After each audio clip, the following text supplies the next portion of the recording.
Good morning. It is a good morning. I woke up today. And this morning when I woke up, I, after, getting the dogs out and getting my coffee and just spending some quiet time with the Lord, I saw a post on Facebook and from a friend of mine. She's not just a friend, she's a fellow writer. She is wow.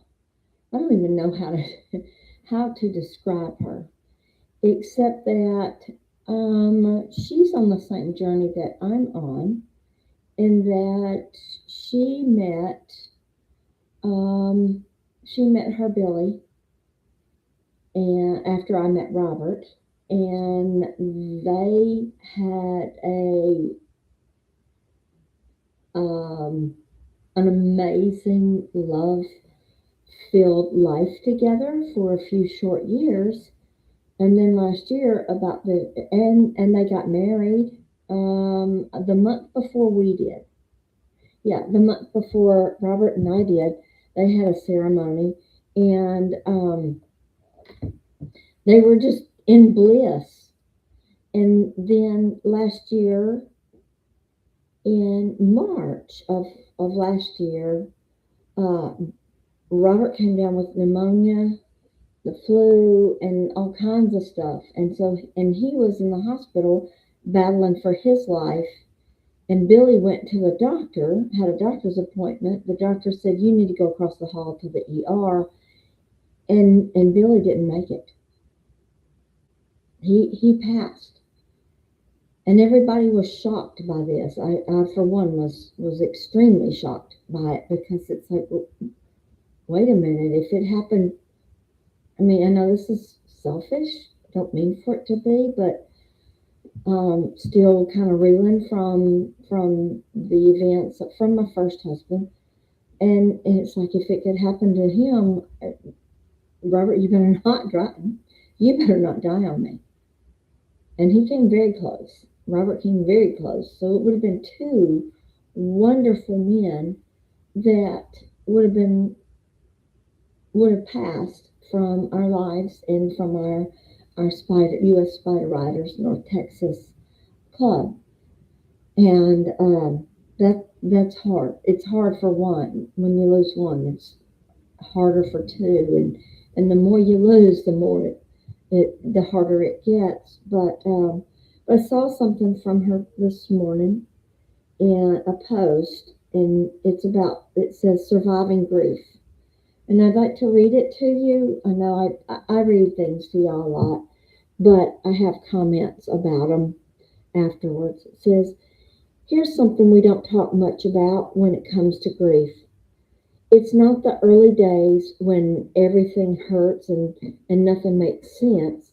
It's not the time when you're just trying to survive the weight of the loss. What I'm talking about is the turn. It's the quiet shift that happens when grief is no longer the only thing shaping your days. For a long time, grief requires us to look inward. We replay what happens, we feel the pain, the loneliness, the shock. We sit with the ache because we have no other choice, because it's there. That inward focus is necessary. It's part of honoring the loss. But at some point, often without even realizing it, we arrive somewhere new. The pain hasn't disappeared. It's not as, I'm just going to comment on this, it's not as severe, but it's still there. The love hasn't faded.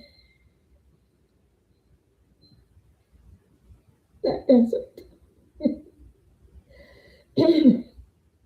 But we're no longer trapped in helplessness and hopelessness every single day.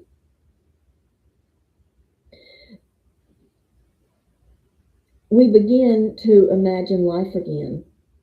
Not the life we had, not the future we planned, Whew.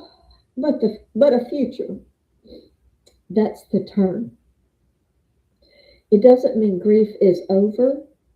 It means grief is no longer in control. The turn doesn't erase your loss, it creates space for life to exist alongside it. And sometimes that's enough for today. This is by Gary Stooges. He's the author of Surviving Grief 365 Days a Year. Well,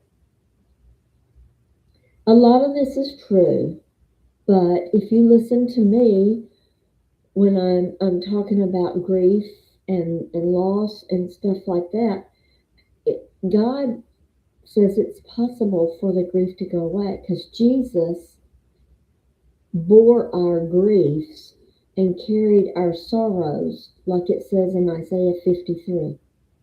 He took all that so that we don't have to keep grief coming on, keep grief coming on, coming on. Um, you know, it does change over time. I can't say when it changed for me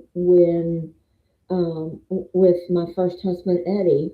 I don't really know because Robert was there. And Robert came in at a time and Robert picked me up from a very low spot, gave me a backbone,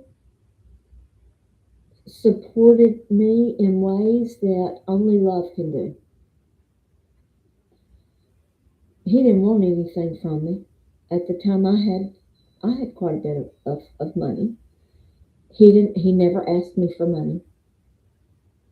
And he never he just was always loving, always supporting, always just and so it was almost like I eased through that loss a lot better.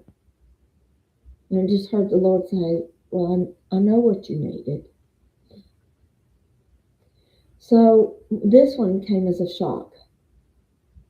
With Robert, it really came as a shock. And um,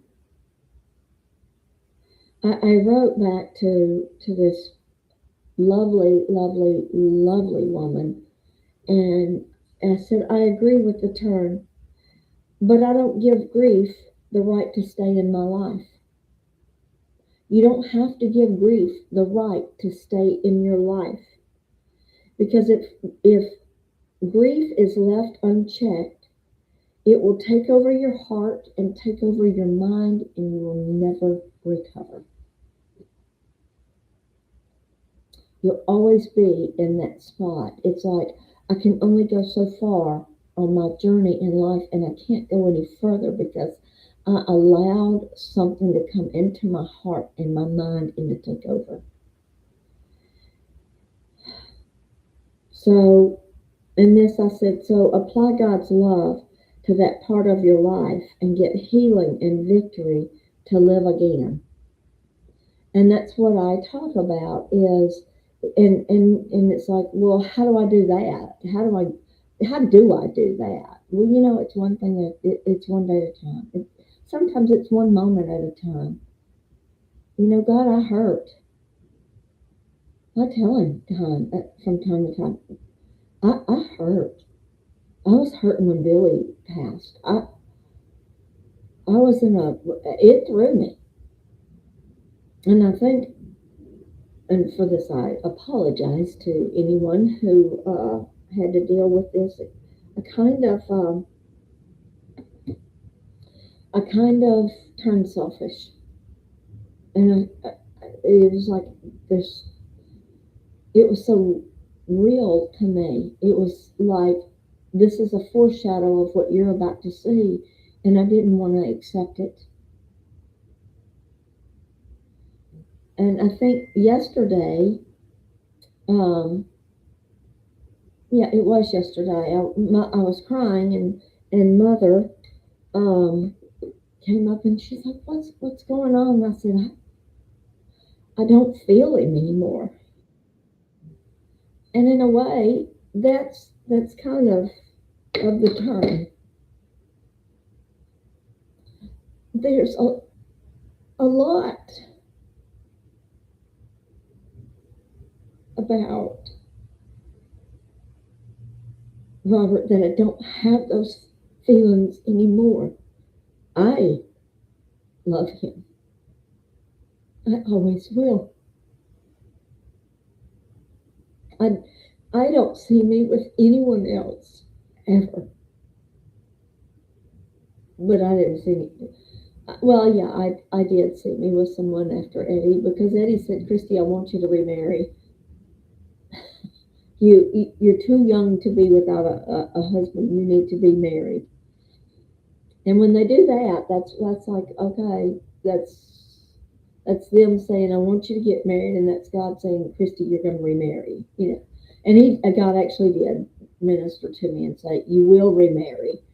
And so I know I had the blessing there. I don't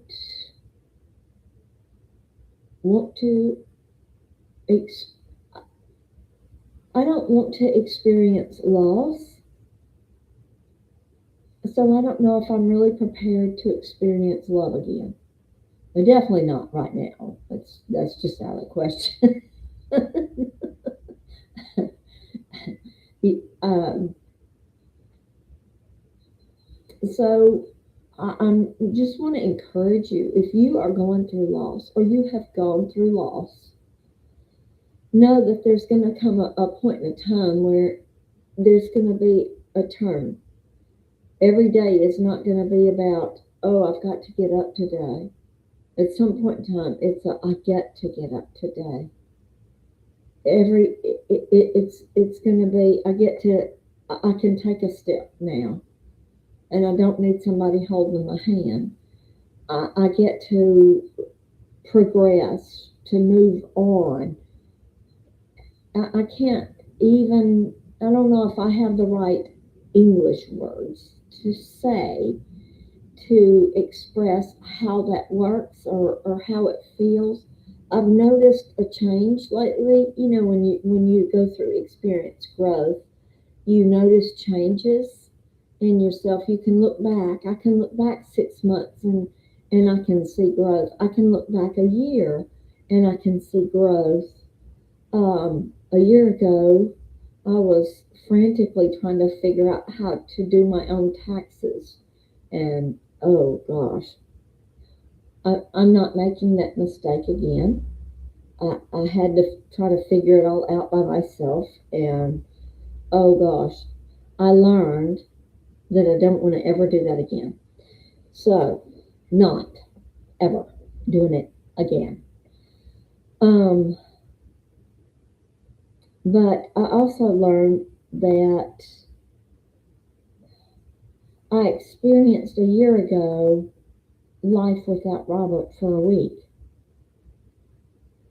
in March when he was in the hospital, and I was going up there every day. Just I was going up to the hospital. I'd sit with him. I'd work. I'd do whatever has to be done, and then I'd come home, take care of the house, the dog, and everything else, and the business. I didn't realize that was just like a, hey, this is about to happen to you. Just want to let you know, because once you've gone through it, you don't want to listen. You don't want to hear it. You don't want to keep going through loss. But at some point in time, when the grief turns and you start healing, you don't have to live with grief. You can recover. Uh, you can be healed and whole and give your heart to the Lord. And sometimes it's like, He already has my heart. Yeah, that's not what I'm talking about. I'm talking about you can go to Him and you can say, God, this hurts.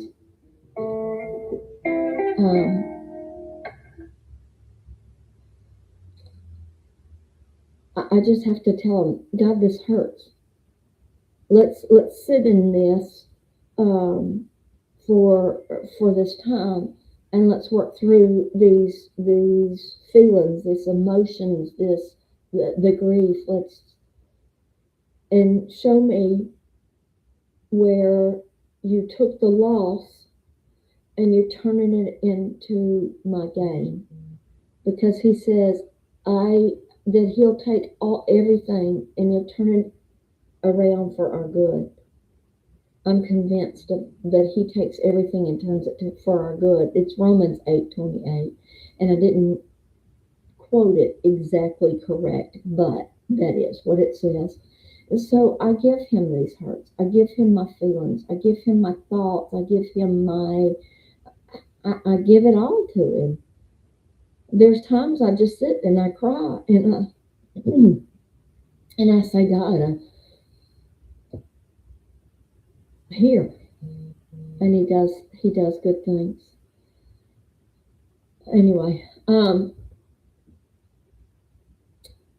if you come across this video and you've experienced loss, either suddenly or you've been told about it for a long time and then it happened, and you need somebody to reach out, like my video, comment, share my video if you want to, subscribe to it, and let's see how we can work together. One of the first things I did after Robert passed was I was like, I can't sit in this and I can't be the only one receiving something from this. So I reached out on Facebook and I said, hey, if you're a widow, I would love to connect with you. I would love to, let's see how we can help each other and let's move forward in this. And I didn't realize it then, but that's really the precursor for this. And so I want to bless you today. Thank you for coming. Thank you for listening. And like, subscribe, and hit the notification bell, I guess. Talk to you later tonight. Okay. Thank you. Bye.